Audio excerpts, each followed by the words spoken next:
iman. Makanya di dalam khutbah nikah Allah, Nabi SAW menitipkan salah satu ayat untuk diingat para pengantin, khususnya buat semua saksi. Ya ayyuhalladzina amanu ittaqullaha haqqa tuqatih wa la tamutunna illa wa antum. Ini titipan ayat yang keluar dari mulut Nabi, firman Allah yang diturunkan oleh Allah kepada Nabi. Maka disinilah letak betapa ternyata pernikahan itu bukan hanya urusan sekedar biologis, kecuali menambah ketakwaan kita kepada Allah. Perasaan perempuan 9, betul. Makanya Pak, ada salah satu kitab mengatakan perempuan itu perasaannya ibarat cermin Pak. Ini bapaknya dikit amat, ya Allah, perempuan banyak amat ini. Saya ngeri pulang dijegat ini. Kenapa yang disebut perasaan perempuan itu 9? Lihat, perempuan kalau diajak ngomong dikit ngembeng air matanya, perasaannya mah cetek air matanya. Sampai Nabi SAW mengatakan, jaga perasaan setiap perempuan yang ada di rumah kalian. Tuh hati-hati. Perasaannya, satu ulama mengatakan perasaan perempuan ini ibarat cermin. Tahu cermin? Tahu cermin? Kalau sering dielap, bagus nggak? Perasaan seorang perempuan, kasih nasihat yang baik, ngomong yang lembut kepada perempuan, ini insya Allah jadi baik. Kalau yang namanya cermin, jatuh, pecah apa enggak? Pecah apa enggak? Bisa enggak kembali sempurna? Gak akan. Begitulah perasaan atau hatinya seorang wanita. Jika dia sudah disakiti, demi Allah perempuan itu paling gampang memaafkan. Tapi ingat, lukanya gak akan pernah hilang sampai matinya.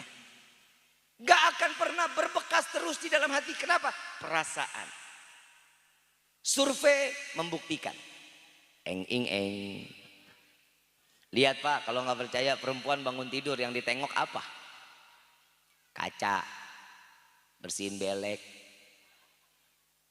Masuk kamar mandi, ngaca.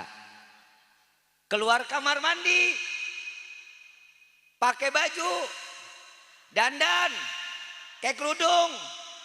Tuh lihat. Lagi makan, kaca. Gak percaya, di atas meja tuh ada kaca. Walaupun dia bukan cermin, masih ngaca. Tuh perempuan tuh. Keluar dari rumah, nengok ke jendela, mau pakai helm, naik motor. Begitu naik motor, sampingnya ada mobil. Tuh perempuan. Bener betul banget. Ini orang saleh mengatakan bahwa perasaan perempuan itu ibarat cermin, wajar. Dan lihat Pak, Bapak minta maaf laki-laki kalau lagi naik motor, lagi naik mobil, tolong kalau di depannya perempuan jangan pernah di belakangnya Pak, jauh-jauh.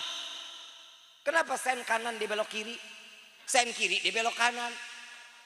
Ternyata saya liatin itu spion nggak pernah nengok ke belakang Pak. Nengok ke siapa? Ke mukanya, lagi motoran aja masih ngaca. Tapi saya ambil kesimpulan Pak, jujur, ini buat perempuan. Perempuan itu ternyata kenapa sih nggak pernah mau ngelihat spion? Kalau lagi naik motor kenapa nggak mau ngelihat ke belakang? Yang dicari itu perempuan ini. Yang dia cari bukan masa lalu, yang dia cari perempuan ini adalah masa depannya Pak. Jadi yang dilihat itu depan, nggak mau lihat ke belakang. Kenapa? Bodoh amat. Bapak dulunya bagaimana, hidupnya seperti apa, yang dia cari masa depan. Untuk apa? Untuk sakinah, mawaddah. Itu perempuan. Paham sampai sini? Udah paham belum?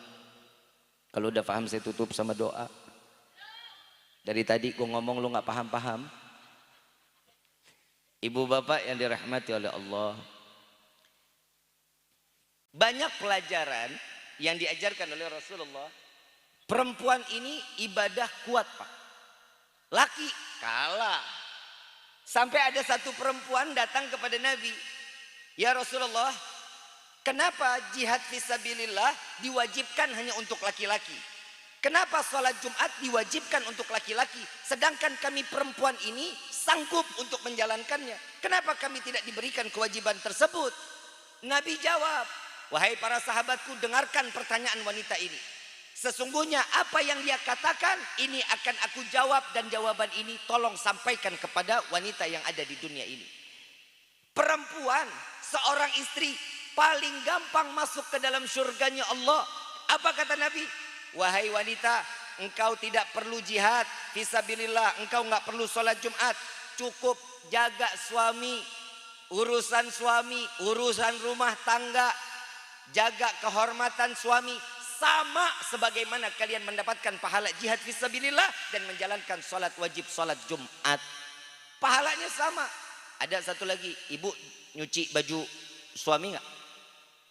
Bu, nyuci. Ada kabar gembira tuh. Jika seorang istri mencucikan pakaian seorang suami, Allah hapuskan 1000 kejelekan pada dirinya. Amin. Amin. Alah, amin aja kudu disuruh. Yang kedua, orang yang seorang istri mencucikan pakaian suami, 1000 kebaikan diberikan oleh Allah. 1000 derajat diangkat oleh Allah. Saat dia sedang mencuci atau dia menjemur, segitunya terkena paparan matahari, makhluk Allah yang terkena paparan matahari di jam tersebut, di waktu dia sedang menjemur, itu akan makhluk-makhluk Allah beristighfar kepada Allah agar dosa istri tersebut diampuni oleh Allah. Tapi masalahnya Pak, yang diangkat derajatnya gak kita Pak. Yang diangkat derajatnya Changhong, Samsung, LG. Mesin cuci. Lihat mesin cuci tiap tahun ngangkat nggak harganya? Naik terus. Kenapa dia angkat derajatnya? Karena nyuciin baju suami. Bu, cucinya kucek dulu pakai tangan. Kenapa? Di situ ada keberkahannya. Ini pulang nih, lagi di jalan, tarik baju bapak sini, aing tak cuci.